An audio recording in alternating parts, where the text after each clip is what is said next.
அதிசயம் செய்தீர் ஆண்டவரே, அதிசயம் செய்தீர் ஆண்டவரே. ஏழைகளின் பலனே, எளியவரின் திடனே, ஏழைகளின் பலனே, எளியவரின் திடனே, புயல் காற்றிலே என் புகலிடமே, கடும் வெயிலினிலே குளிர் நிழலே.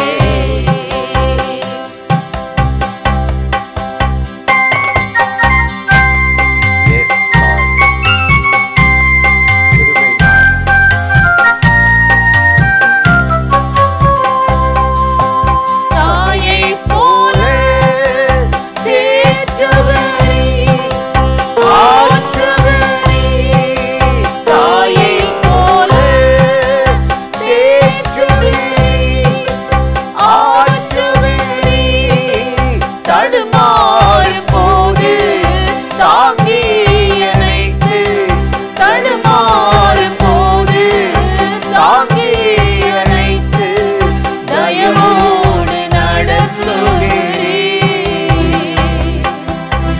உம்மடியிலேதான் இளைப்பாறுவே, உம்மடியிலேதான் இளைப்பாறுவே.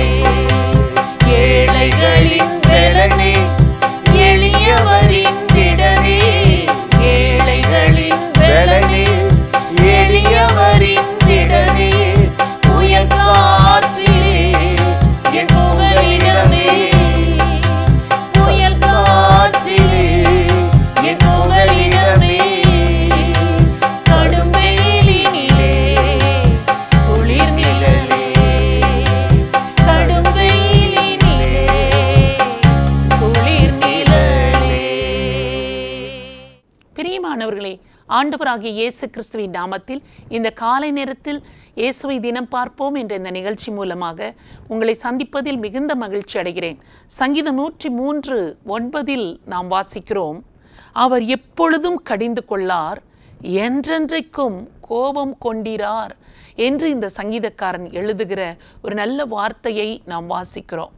நம் ஆண்டவராகிய கர்த்தர் எப்பொழுதும் நம்மை கடிந்து கொண்டு இருக்கிறவர் அல்ல, என்றைக்கும் நம் மீது கோபம் கொண்டவராகவே இருப்பது அல்ல. நம்முடைய பாவங்களுக்கு ஏற்றபடி அவர் நம்மை நடத்தாமலும், நம்முடைய அக்கிரமங்களுக்கு ஏற்றபடி நமக்கு சரி கட்டாமலும், என்றைக்கும் நம்ம மேல கோபம் கொண்டு கடிந்து கொண்டே இருக்கிறவராக இல்லாமலும் இருக்கிறார் என்று இந்த சங்கீதக்காரர் சொல்லுகிறதை நாம் வாசிக்கிறோம். மனிதர்களுக்கு சிலர் மேல் கோபம் வருகிறது என்றால் அவைகளை மறக்கவோ மன்னிக்கவோ முடிவதில்லை. மனிதர்களுடைய மனநிலை அப்படித்தான் இருக்கிறது. ஆனால் நம்முடைய தேவனாகிய கர்த்தர் அப்படிப்பட்டவர் அல்ல. எப்பொழுதுமே அவர் கடிந்து கொண்டே இருப்பவர் அல்ல. என்னாலும் என்றென்றைக்கும் அவர் நம்மீது கோபம் கொண்டிருக்கிறவராக அல்ல. கோபம் வரும் பொழுது நம்மை அவர் சரி செய்யும்படி, சீர்படுத்தும்படி சிக்ஷைகளை அனுமதிப்பார். ஆனால் உருக்கமான இரக்கங்களினால் நம்மீது அவர் சேர்த்து கொள்கிறவராக, நம்மை அவர் சேர்த்து கொள்கிறவராகவே இருக்கிறார் என்று நாம் வேத புத்தகத்தில் வாசிக்கிறோம்.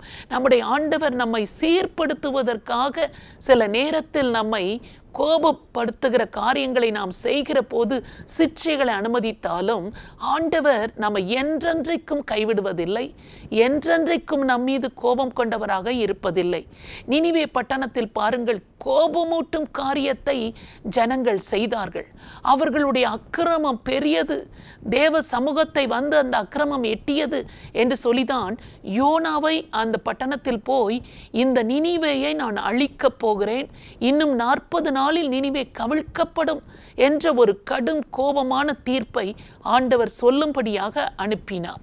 அப்படிப்பட்ட வார்த்தைகளை யோனா போய் அறிவித்த போது ராஜா தொடங்கி ஆடு மாடுகள் வரைக்கும் தங்களை தேவனுக்கு முன்பாக தாழ்த்தி தங்கள் பொல்லாத வழிகளை எல்லாவற்றையும் விட்டு விலகினார்கள் என்று வேதத்தில் நாம் வாசிக்கிறோம். ஆண்டவருடைய சத்தம் நமக்கு நேராக வருகிற பொழுது பெரிய மாற்றம் வருகிறது. சில நேரத்தில் நாம் நினைக்கிறோம், ஆண்டவர் எப்பொழுதும் என்னோடு ஆறுதல் தரும் வார்த்தைகளையே பேசினால்தான் எனக்கு நல்லது நடக்கும் என்று நாம் நினைத்து விடுகிறோம். ஆறுதல் தரும் வார்த்தைகளை பேசுவது நல்லதுதான். நம்மை அவர் தேற்ற வேண்டியது நல்லதுதான். சில நேரத்தில் நம்மை அவர் சுட்டி காண்பித்து நம்மை சீர்படுத்தி நம்மை சரியான பாதையில் கொண்டு வர வேண்டியதும் அவசியமான ஒன்றாக இருக்கிறது. இந்த நினிவே கவிழ்க்கப்படும் என்று எதிரான ஒரு தீர்க்க தரிசனத்தை அந்த யோனா அறிவித்த போதுதான் ராஜாவுக்கும் மக்களுக்கும் பயம் உண்டாயிற்று. ஐயோ, இந்த நினிவேயை ஆண்டவர் அழிக்கப் போகிறாரா? நான் மனம் திரும்பினால் ஆண்டவர் மன்னித்து விடுவார் என்று அறிந்திருந்த அவர்கள் தங்கள் பொல்லாத வழிகளை எல்லாவற்றையும் விட்டு விலகினார்கள், திரும்பினார்கள் என்று வேதத்தில் நாம் வாசிக்கிறோம். தங்கள் பொல்லாத வழிகளை விட்டு அவர்கள் திரும்பினார்கள் என்பதை கர்த்தர் பார்த்து அவர்களுக்கு செய்வேன் என்று சொன்ன அந்த தீங்கை குறித்து மனஸ்தாபப்பட்டு அதை செய்யாதிருந்தார் என்று நாம் வேதத்தில் வாசிக்கிறோம். அவர் எப்பொழுதும் கடிந்து கொள்கிறவர் அல்ல. தீமை செய்யும் பொழுது கடிந்து கொள்கிறார். அழிக்கப் போகிறேன் பார், கவிழ்த்து விட போகிறேன் பார் என்று அவர் சொல்லுகிறார்.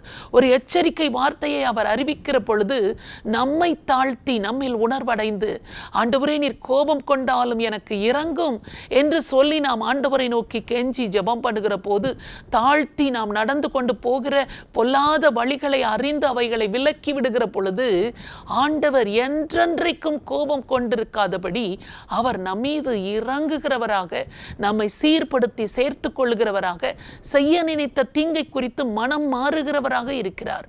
எவ்வளவு அன்புள்ளவர், எவ்வளவு இரக்கமுள்ள நம் ஆண்டவர் இயேசு. இன்றைக்கும் அவர் உயிரோடு கூட இருக்கிறார். அவரை நோக்கி இந்த காலை நேரத்தில் நாம் இப்பொழுது ஜெபிக்கலாமா?